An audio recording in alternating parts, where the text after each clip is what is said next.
السلام علیکم ورحمۃ اللہ وبرکاتہ۔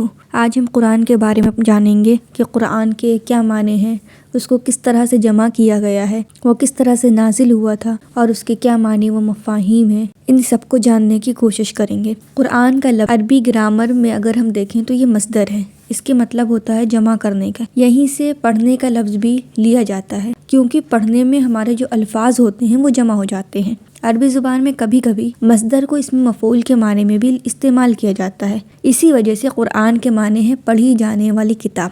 اگر ہم دیکھیں تو ہر کتاب کو پڑھا جاتا ہے، لیکن قرآن کو قرآن لغت میں کہا جاتا ہے۔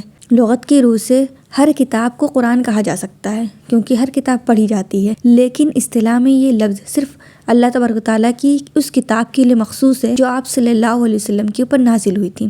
اور اللہ تبارک و تعالیٰ نے خود کم سے کم 61 جگہ پر اپنے کلام کا نام اسی نام سے ذکر کیا ہے، یعنی اپنے کلام کو قرآن کہا ہے۔ اس کتاب کو قرآن کیوں کہا جاتا ہے تو اس کا سبب بھی واضح ہو گیا ہے، یعنی یہ دنیا کی سب سے زیادہ پڑھی جانے والی کتاب ہے، سب سے زیادہ اس کتاب کی تلاوت کی جاتی ہے، سب سے زیادہ اسی کتاب کو شائع کیا جاتا ہے۔ اس وجہ سے اس کتاب کو قرآن کہا جاتا ہے اور کسی دوسری کتاب کو قرآن نہیں کہا جا سکتا ہے۔ قرآن کی اصطلاحی تعریف کچھ اس طرح سے ہے کہ یہ اللہ تبارک و تعالیٰ کا معجزہ ہے جو اللہ تبارک و تعالیٰ نے محمد صلی اللہ علیہ وسلم کو عطا کیا۔ قرآن مصاحف میں لکھا ہوا ہے، یعنی کتابوں میں لکھا ہوا ہے، مصحف میں لکھا ہوا ہے، اس میں کوئی بھی شبہ نہیں ہے، بنا کسی شک و شبہ کے لگاتار متواتر منقول ہے، نقل کیا ہوا ہے، اور اس کی تلاوت عبادت ہے، یعنی جب ہم اس کی تلاوت کرتے ہیں تو ہمیں اس میں ثواب ملتا ہے۔ قرآن کا بہت سارا نام ہے، یہاں پہ میں چند ناموں کا ذکر کروں گی، وہ نام جو قرآن میں خود بھی استعمال ہوئے ہیں، جیسے فرقان، ذکر، کتاب، تنزیل۔ قرآن میں یہ نام خود بھی موجود ہیں، اس کے علاوہ اور بھی صفاتی نام ہیں جو قرآن اور احادیث میں موجود ہیں۔ تو قرآن کے نزول کے بارے میں دیکھتے ہیں، اور قرآن آپ صلی اللہ علیہ وسلم کے اوپر ہی نازل ہوا ہے، اور اس کی ذمہ داری اللہ تبارک و تعالیٰ پر ہے کہ اس کے اندر کوئی بھی تبدیلی نہیں ہوگی۔ قرآن جو نازل کیا ہے پہلی کتابوں کی طرح نازل نہیں ہوا ہے، مطلب پہلی کتابیں ایک بار میں نازل ہو گئی تھی، جیسے تورات حضرت موسیٰ علیہ السلام کو تختیوں پہ مل گئی تھی، لیکن قرآن ایک بار میں نازل نہیں ہوئی، بلکہ یہ تھوڑا تھوڑا حصہ نازل ہوا، وقت کے حساب سے، ضرورت کے حساب سے، واقعے کے حساب سے، مسئلے کے حساب۔ پہلے کی جو کتابیں تھیں وہ صرف ایک قوم یا ایک خطے یا کسی گروہ کے لیے تھی، لیکن یہ کلام کسی ایک کے لیے نہیں ہے بلکہ سب کے لیے، قیامت تک آنے والے ہر انسان کے لیے یہ کلام ہے۔ تو اس کا موضوع بھی کچھ ایسا ہونا چاہیے جو سب کے لیے ہو، کسی ایک کا مسئلہ اس میں حل نہ ہو، بلکہ ہر ایک کے سوالوں کے جواب اس کے اندر ملے۔ تو اس کا موضوع بھی ایسا ہی ہونا چاہیے تھا۔ اگر ہم قرآن مجید میں دیکھیں تو اس میں صرف ایک مضمون نہیں ہے، بلکہ یہ 114 سوروں میں بٹا ہوا ہے، جنہیں ایک کتاب کے باب کی شکل، چیپٹر کی شکل دی گئی ہے۔ انہیں الگ الگ حصوں کو اللہ تبارک تعالیٰ نے سورہ کا نام دیا ہے۔ ان سب سورتوں کے نام الگ الگ ہیں، اور ہر سورت کا ایک مستقل ٹاپک ہے، ایک مستقل مضمون ہے۔ بعض سورتیں بہت لمبی ہیں، کچھ بہت ہی چھوٹی ہیں، اور کچھ نہ بہت زیادہ بڑی ہیں نہ بہت چھوٹی ہیں۔ قرآن کے سب سے چھوٹی سورہ کے بارے میں دیکھیں تو وہ سورہ کوثر ہے، اس میں صرف 3 ہی آیت ہے۔ اس طرح پورے قرآن مجید میں کل 114 سورے ہیں،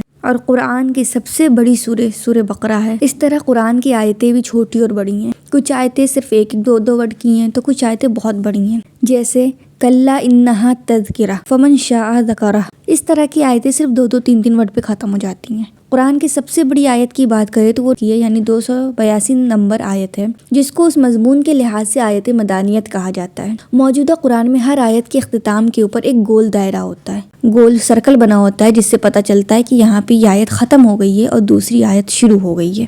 قرآن کی آیت میں کبھی تو مضمون پورا ہو جاتا ہے اور کبھی مضمون پورا نہیں ہوتا ہے، بلکہ ان کی بات مضمون جو ہوتا ہے وہ آگے کی آیت میں چلتا ہے۔ اس سے پتہ چلتا ہے کہ قرآن کی جو آیت ہیں وہ مضمون کے اعتبار سے نہیں ہے، بلکہ اس میں قافیہ بندی کی گئی ہے۔ اب یہیں پہ یہ جان لینا بھی ضروری ہوتا ہے کہ کبھی کبھی ایک آیت کے اندر مضمون پورا ہو جاتا ہے، لیکن کبھی کبھی جو ہم بات کر رہے ہیں ان کا سلسلہ وہ آگے تک چلتا رہتا ہے، ایک آیت کے اوپر مکمل نہیں ہوتا ہے، بلکہ آگے کی 2-3 آیتوں کو ملا کر مکمل ہو جاتا ہے۔ اس کے علاوہ آیتوں کی مقدار مقرر کرنے میں جملوں کی تکمیل کو پیش نظر نہیں رکھا گیا ہے، قافیے کی اہتمام کو اہمیت دی گئی ہے۔ اس کا وجہ یہ ہو سکتی ہے پورے عرب والے وہ مقفی عبارتوں کے دل دادا تھے، اور دوسرے یہ چیز حفظ قرآن میں مددگار ہوتی ہے۔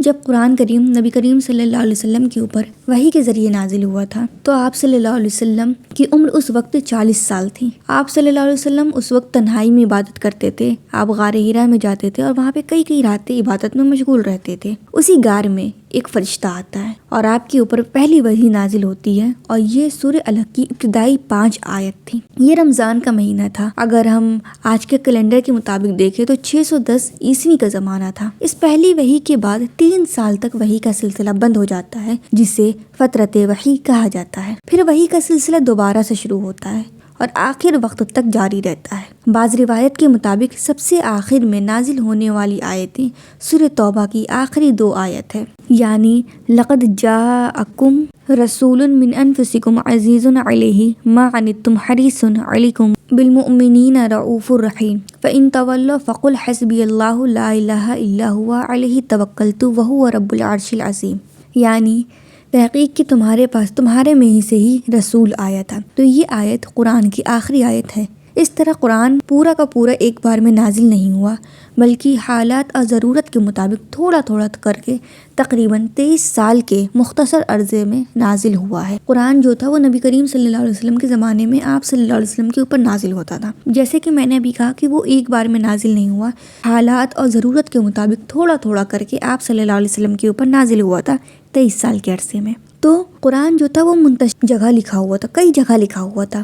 قرآن کی جو ترتیب تھی وہ آج کی ترتیب نہیں تھی۔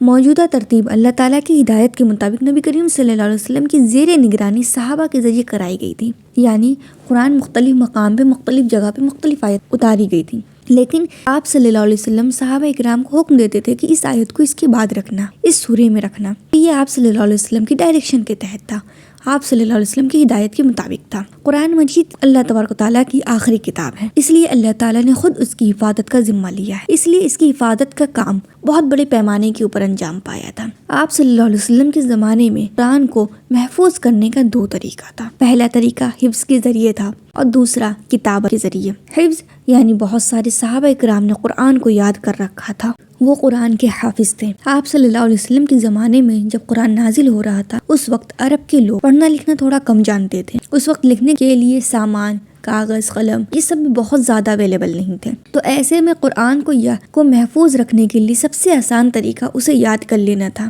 اور عرب کے لوگ ان کی قوت حافظہ جو تھی وہ بہت زیادہ تیز تھی۔ وہ پوری دنیا میں اپنے طویل قصیدے، مشہور جنگ کے واقعات اور نسب نامے، یہاں تک کہ وہ اپنے جانوروں کی پشت یاد رکھنے کے لیے جانے جاتے تھے، مشہور تھے۔ تو جب قرآن نازل ہوا تو انہوں نے پورے ذوق و شوق سے اسے یاد کرنا شروع کر دیا۔ صحابہ اکرام کو قرآن سیکھنے اور یاد کرنے کا اتنا شوق تھا کہ ہر شخص اس معاملے میں ایک دوسرے سے آگے بڑھنے کی کوشش کرتا اور اسے یاد کرنے کے لیے بہت سے لوگوں نے اپنی زندگی بھی وقف کر دی۔ نماز میں بھی قرآن کو پڑھا جاتا تھا۔ اسی محنت اور کوشش کا نتیجہ تھا کہ آپ صلی اللہ علیہ وسلم کے زمانے میں حفاظ اکرام کی یعنی حافظوں کی ایک بہت بڑی تعداد تیار ہو گئی، جن کی تعداد روایت کے مطابق 40 بیان کی جاتی ہے، جنہوں نے پورا قرآن یاد کر لیا تھا آپ صلی اللہ علیہ وسلم کے زمانے میں ہی۔ لیکن ایسا نہیں کہ وہ صرف 40 تھے، بلکہ اس سے بھی زیادہ ہوں گے، لیکن روایات میں صرف اتنا ہی کا نام محفوظ ہے۔ ہمیں اس بات کا اندازہ اس سے بھی ہو سکتا ہے کہ آپ صلی اللہ علیہ وسلم کی زندگی میں بیر معونہ ہوا تھا، وہ آپ صلی اللہ علیہ وسلم کی زندگی میں ہی ہوا تھا، اور اس میں تقریباً 70 صحابہ شہید ہوئے تھے۔ اور جب آپ صلی اللہ علیہ وسلم کی وفات ہو گئی تو اس کے کچھ وقت بعد ایک جنگ ہوئی تھی، جنگ یمامہ۔ جنگ یمامہ میں بھی تقریباً 70 صحابہ ہی شہید ہوئے۔ اس سے یہ اندازہ لگانا مشکل نہیں کہ آپ صلی اللہ علیہ وسلم کی زندگی میں صحابہ کی ایک بڑی تعداد نے پورا قرآن یاد کر لیا تھا۔ پھر ایسے بھی صحابہ وہاں پہ موجود تھے جنہیں قرآن کے کچھ حصے الگ الگ جگہ سے یاد تھے، کیونکہ نماز میں قرأت کرنا، قرآن کا پڑھنا ہر ایک کے لیے فرض ہے۔ اس لیے کوئی بھی مسلمان ایسا نہیں ہو سکتا جسے قرآن کا کوئی بھی حصہ یاد نہ ہو۔ پھر حفاظ اکرام کی، حافظوں کی تعداد عہد بعہد زمانہ گزرنے کے ساتھ ہی بڑھتی چلی گئی، اور اس طرح قرآن مجید ایک بڑی تعداد کے ذریعے سینوں میں منتقل ہوتا رہا، اور یہ سلسلہ آج بھی موجود ہے۔ اب ہم دوسرے طریقے کے اوپر بات کریں کہ آپ صلی اللہ علیہ وسلم کے زمانے میں لوگ پڑھنا لکھنا تو کم جانتے تھے، لیکن بہت سے لوگ اس وقت بھی پڑھے لکھے تھے، اس لیے آپ صلی اللہ علیہ وسلم نے دوسرا طریقہ جو اختیار کیا وہ تھا کتابت کا ذریعہ۔ جیسے کہ آپ جان چکے ہیں کہ عہد نبوی میں آپ صلی اللہ علیہ وسلم کے دور میں کسی بھی چیز کو محفوظ رکھنے کا سب سے زیادہ قابل اعتماد جس کے اوپر ہم بھروسہ کر سکتے تھے وہ ذریعہ تھا حفظ، لیکن قرآن کو لکھ کر بھی محفوظ کیا گیا تھا۔ اس زمانے میں کتابت کے لیے لکھنے کے لیے بہت ساری چیزیں تو نہیں تھیں اور نہ ہی بہت زیادہ لوگ پڑھنا لکھنا جانتے تھے، لیکن اس سب کے باوجود قرآن کی حفاظت کا خصوصی اہتمام کیا گیا اور اسے یاد کرنے کے ساتھ ساتھ کتابت کے ذریعے بھی محفوظ کیا گیا۔ آپ صلی اللہ علیہ وسلم قرآن کی کتابت کا خاص اہتمام کرتے تھے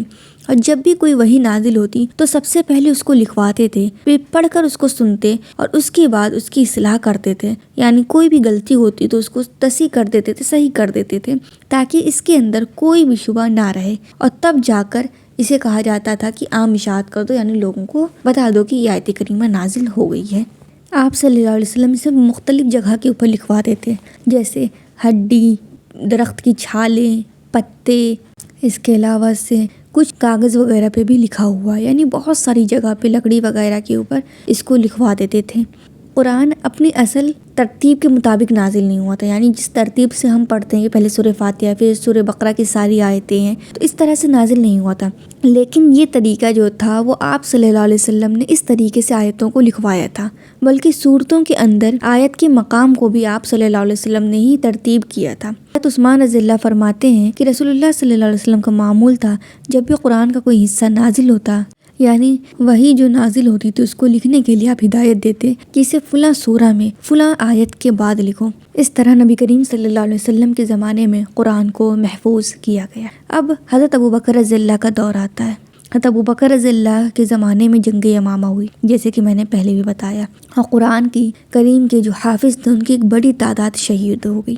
حضرت عمر رضی اللہ نے یہ محسوس کیا کہ اگر اسی طرح جنگیں ہوتی رہیں تو کہیں سارے صحابہ کرام شہید نہ ہو جائیں، چنانچہ انہوں نے حضرت ابوبکر سے کہا کہ وہ امت کے تمام لوگوں کی تصدیق سے ایک نسخہ تیار کرائیں۔ حضرت ابوبکر رضی اللہ نے بھی اس کی اہمیت کو محسوس کیا، لیکن یہ کام ایسے انسان کو دینا چاہیے تھا جس کے اندر غیر معمولی صلاحیت ہو، لہٰذا انہوں نے حضرت زید بن ثابت کا انتخاب کیا۔ حضرت زید بن ثابت وہ نوجوان تھے، سمجھدار تھے، اور سب سے بڑی بات وہ با اعتماد شخص تھے، وہ حافظ قرآن تھے، اور آپ صلی اللہ علیہ وسلم کے لیے کتابت کا فریضہ بھی انہوں نے انجام دیا تھا۔ یہ کام اتنا زیادہ ذمہ داری کا تھا کہ حضرت زید بن ثابت رضی اللہ خود فرماتے ہیں، خدا کی قسم اگر یہ حضرات مجھے کوئی پہاڑ کھودنے کا حکم دیتے، پہاڑ ڈھونے کا حکم دیتے تو مجھ پر اتنا زیادہ بوجھ نہیں ہوتا جتنا جمع قرآن کا ہوا ہے۔ اس کام کے لیے حضرت عمر رضی اللہ عنہ حضرت زید بن ثابت کے مددگار تھے، معاون تھے۔ اس مرحلے میں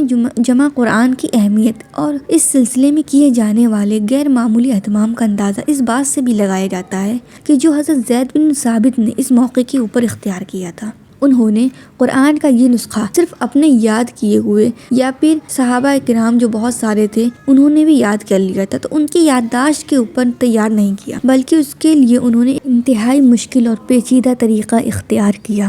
وہ اس وقت تک اپنے نسخے میں کوئی بھی آیت نہیں لکھتے تھے جب تک اس کے متواتر ہونے کی تحریری اور زبانی دونوں شہادتیں نہ مل جائیں، یعنی یہ آپ صلی اللہ علیہ وسلم نے ہی لکھوایا ہے، اس کے لیے دونوں شہادتیں لکھی ہوئی بھی اور زبانی بھی نہ مل جائیں، تو پھر وہ لکھی ہوئی آیت تب ہی قبول کرتے تھے جب اس تحریر کے سلسلے میں دو لوگ گواہی دے دے کہ آپ صلی اللہ علیہ وسلم نے اپنی نگرانی کے اندر لکھوائی ہے۔ پھر ان طریقوں سے اکٹھا کی ہوئی آیت کا مقابلہ ان مجموعوں سے کیا جاتا تھا جو مختلف صحابہ نے تیار کر رکھے تھے، چنانچہ اس زمانے میں تحقیق کے ان اعلیٰ اصولوں کے تحت امت کی مجموعی طور پر تصدیق کے ساتھ ایک قرآن کا نسخہ وجود میں آیا۔ اگر ہم اس نسخے کی تیاری کے سلسلے میں برتے جانے والی احتیاط کے اوپر دیکھیں تو یہ بات ہم آسانی سے سمجھ سکتے ہیں کہ حضرت ابوبکر رضی اللہ کے عہد میں جمع قرآن کا مقصد صرف قرآنی آیت کو ایک جگہ جمع کرنے کا نہیں تھا، بلکہ کیونکہ اس طرح کے تو بے شمار نسخے صحابہ کے پاس پہلے سے ہی موجود تھے، بلکہ اس کا مقصد تھا کہ ایک ایسا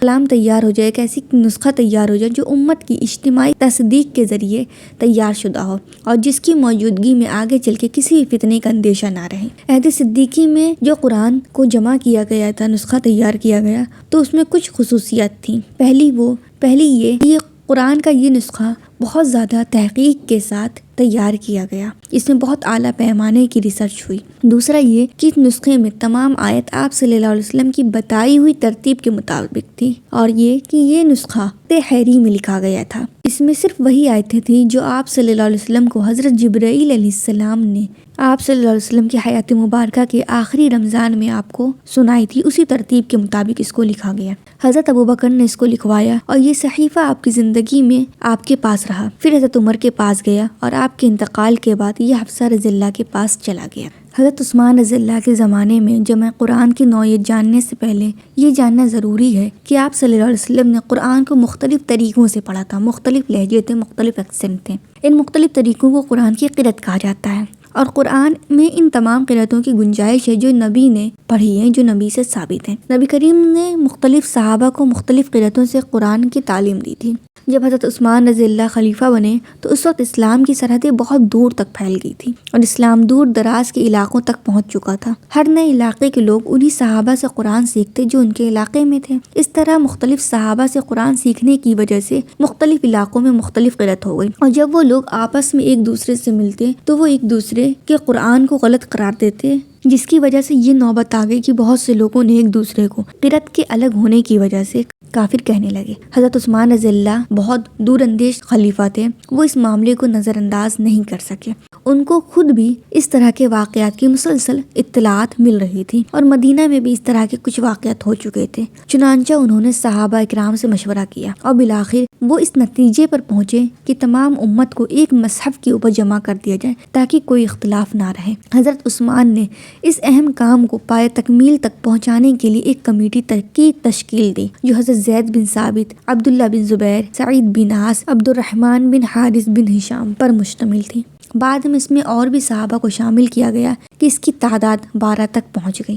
اس کمیٹی نے اس کام کے لیے کچھ طریقے اختیار کیے۔ پہلا یہ کہ اس مصحف کی تیاری کے لیے انہوں نے بنیادی طور پر حضرت ابوبکر کے زمانے میں تیار کردہ صحیفے کو سامنے رکھا۔ یہ صحیفہ اس وقت حضرت حفصہ کی تحویل میں تھا۔ حضرت ابوبکر کے زمانے میں جو صحیفہ تیار ہوا اس میں صورتیں ایک ساتھ نہیں تھی بلکہ الگ الگ لکھی تھی، تو ہر صورت الگ الگ جز میں تھی۔ تو ان حضرات نے ایک نسخے میں آپ صلی اللہ علیہ وسلم کی بتائی ہوئی ترتیب کے مطابق صورتوں کو مرتب کرنا شروع کر دیا۔ اس مرحلے کا سب سے اہم کام یہ تھا کہ ان حضرات نے قرآن کریم کو لکھنے کے لیے ایک ایسا رسم الخط کا انتخاب کیا جس میں قرآن کی تمام متواتر قرأتیں سما جائیں۔ اس غرض سے انہوں نے اس کے اوپر نقطے اور اعراب کو نہیں لگایا تاکہ اسے متواتر قرأتوں کے مطابق پڑھا جا سکے۔ یہی وہ اصل کام تھا جس کی وجہ سے عہد عثمانی میں جمع قرآن کی ضرورت پیش آئی۔ اس طرح قرآن کریم کا جو نسخہ تیار ہوا تھا اس کی موجودگی میں کسی اختلاف کی گنجائش نہیں تھی۔ اس وقت سے آج تک اسی رسم الخط میں قرآن موجود ہے، اور اس کو حضرت عثمان رضی اللہ نے اختیار کیا تھا، اس کی وجہ سے اس کو رسم عثمانی کہا جاتا ہے۔ اب عہد صدیقی اور عہد عثمانی یعنی حضرت ابوبکر رضی اللہ کے دور میں اور حضرت عثمان رضی اللہ کے دور میں قرآن کو جمع امت کے اجتماعی تصدیق کے ساتھ کیا گیا، اور ساتھ ہی اس کی حفاظت کا کام بھی مکمل ہو گیا، اور اسلامی ممالک میں اشاعت بھی عمل میں آئی۔ اس طرح سے قرآن کریم اپنے مکمل اور محفوظ صورت میں ہر شخص کے پاس پہنچ گیا۔ لیکن جب اسلامی ریاست کا دائرہ وسیع ہوا اور اسلام لوگوں تک پہنچا، ایسے لوگوں تک جو عربی زبان سے واقف نہیں تھے، نہیں جانتے تھے، تو انہوں نے قرآن پڑھنے میں پریشانی کا سامنا ہوا۔ اس کی وجہ یہ تھی کہ قرآن میں نہ تو نقطے تھے نہ ہی اعراب یعنی زبر پیش بھی نہیں تھا۔ اس طرح قرأت قرآن کے درمیان آسانی کے لیے قرآن کریم میں مختلف حصوں کی تقسیم بھی عمل میں نہیں تھی۔ چنانچہ بعد کے دور میں جیسے جیسے ضرورت محسوس ہوئی، قرأت قرآن میں قرآن پڑھنے میں آسانی پیدا کرنے کے لیے کچھ اقدام کیے گئے، جس کے نتیجے میں ہر شخص وہ عربی جانتا ہو یا نہ جانتا ہو وہ اس قابل ہو گیا کہ قرآن کو پڑھ لے۔ اس کو بولا جاتا ہے تسہیل قرآن۔ شروع میں اہل عرب کے اندر نقطہ لگانے کا رواج نہیں تھا، وہ بغیر نقطوں کے پڑھنے کے عادی تھے۔ چنانچہ حضرت عثمان رضی اللہ کے مذہب میں بھی نقطے نہیں تھے، لیکن جب اسلام غیر عربوں تک پہنچا تو ان کو قرآن پڑھنے میں دشواری ہوئی۔ قرآن پہ نقطے لگانے کا یہ کام عبد الملک بن مروان کے دور حکومت میں انجام پایا۔ عبد الملک بن مروان نے یہ اہم کام حجاج بن یوسف کے سپرد کیا۔ حجاج بن یوسف نے اسے نصر بن عاصم لیثی اور یحییٰ کے ذریعے کروایا۔ نصر بن عاصم لیثی اور یحییٰ بن یعمر عدوانی کے ذریعے پایا تکمیل کو پہنچایا۔ بعض روایت سے معلوم ہوتا ہے کہ قرآن پہ نقطہ لگانے کا سب سے پہلا کام ابو الاسود دولی نے کیا تھا۔ یہ عبد الملک بن مروان سے پہلے ابن سیرین کے پاس بھی ایک نقطوں والا قرآن موجود تھا۔ تو ان سب باتوں سے یہ بات معلوم ہوتی ہے کہ ان لوگوں نے جو نقطے لگائے تھے وہ ان کا انڈیویجول کام تھا، یہ ان کے ذاتی نسخے تھے، اور عبد الملک کے دور میں یہ کام سرکاری سطح کے اوپر انجام پایا۔ نقطوں کی طرح شروع میں اعراب بھی نہیں تھے، یعنی حرکت بھی نہیں تھی زبر زیر پیش کی، کیونکہ عربوں میں اس کا تو رواج ہی نہیں تھا۔